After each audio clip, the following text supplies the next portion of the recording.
Презентация республиканской общественной организации Айтгылара в связи с ухудшением эпидемиологической обстановки в стране прошла на открытом воздухе с соблюдением всех мер предосторожности. Члены новой общественной организации выступали с докладами, в которых озвучивали цели и задачи организации, а также говорили о существующих проблемах.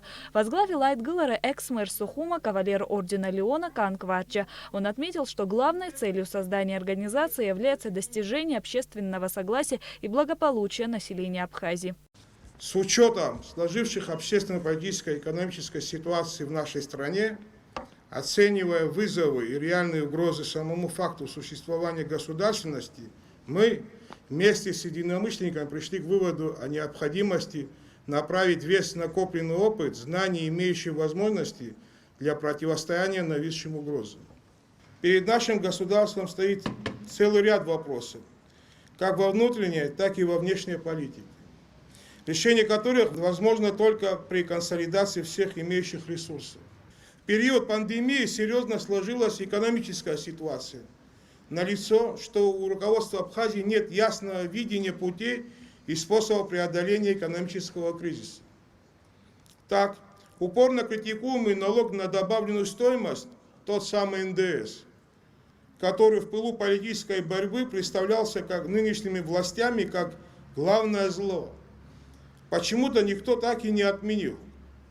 Попытки убедить общество в том, что кризис у всех, неубедительны. Аналогичная ситуация сложилась и в правоохранительной системе. Ярким примером служит ряд громких преступлений, раскрытие которых гарантировалось нынешними властями.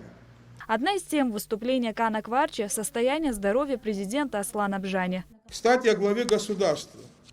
Не можем обойти стороной вопрос состояния его здоровья. Общество имеет право знать, и мы требуем четких и внятных ответов. В своем интервью Бжани неоднократно заявлял о своем желании забыть историю так называемого отравления и даже кого-то простил. Кого вы простили, Аслан Георгиевич? А главное, за что? Со своей стороны, критикуя власть, дабы не походить на критиканов, мы готовы к широкому обсуждению путей выхода из сложившейся ситуации.